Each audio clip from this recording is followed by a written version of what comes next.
A visit to Yuma County turned deadly for one San Diego woman after swimming in these waters in the Colorado River. But what this means for Harrier pilots is that there will be fewer and fewer trained each and every year. How do you feel about Taco Bell selling alcohol? I was wondering if you're going to be able to drive up to the drive-thru and be able to just get, some wine or whatever. So I guess we'll have to see, but we want to know what you guys think about it. It's like Facebook and Twitter, but they don't just stop there. They actually build relationships with these people online and encourage them to attack right here in the United States.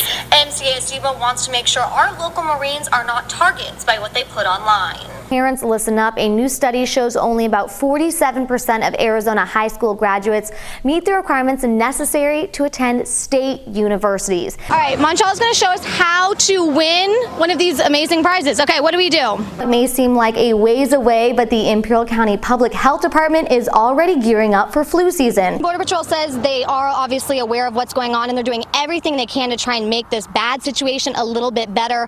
One thing they're doing is a brand new campaign. It's called Know the Facts. More than 4,700 people have died crossing from Mexico into Arizona using trails like these in the last 10 years. Last night we took you through the initial phase of boot camp. Tonight in this exclusive, we show you the crucible, something very few people actually get to witness. 3 days later, her stepfather, Lance Corporal Jared Cardwell, was arrested for that crime. He's currently being charged with murder as well as negligence, which means he failed to seek medical attention for his dying stepdaughter. A bundle of marijuana came raining down from the sky and crashed into a homeowner's carport. Dr. Ben Carson actually mentioned Yuma County twice during last night's Republican debates. He was talking a lot about the border wall.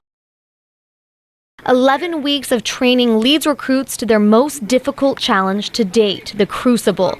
It's the final burden of boot camp. What you're witnessing behind me, it's the crucible. In the 3 days prior to this, they only get 2 meals, they hike 40 miles. Once they peak this hill behind me, they're Marines. For me, finishing the crucible was the hardest challenge of my life. There's just a barrier you break through, and then it just seems like everything clicks all at once. You're like, I got this. No matter what happens, I got this. In that moment, it's indescribable because it's like you don't know what to expect when you get up there. Once the crucible is finished, these new Marines are handed an Eagle Globe and Anchor, the official emblem and insignia of the United States Marine Corps.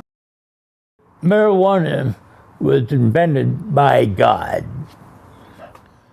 for people who really need it, and I really need it. Former Army Vietnam War vet John Pennell says his deployment left him with post-traumatic stress disorder. To combat his PTSD, Pennell turns to marijuana. He agreed to let us film him while he smoked, but before we got there, he told us his teenage drug dealer had just been arrested. Oh, I'm definitely breaking the law. I don't want to. But Pennell isn't alone. This one right here is a sativa. A growing number of veterans are now turning to cannabis, legal or not. One of them is Navy vet Kevin Spence. And all I do is just inhale, take a deep breath.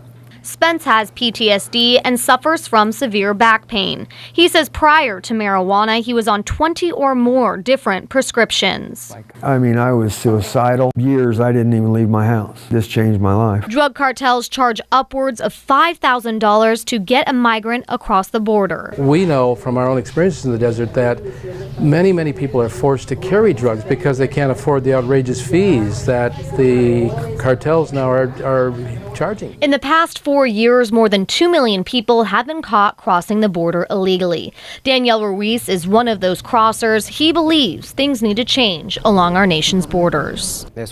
We are people that feel sadness. We have families that depend on us, and they treat us like criminals. According to Border Patrol statistics, more than 4,700 people have died crossing from Mexico into Arizona using trails like these in the last 10 years. However, human rights groups say that number is actually probably a lot higher. They say most of the people that go missing are never actually found.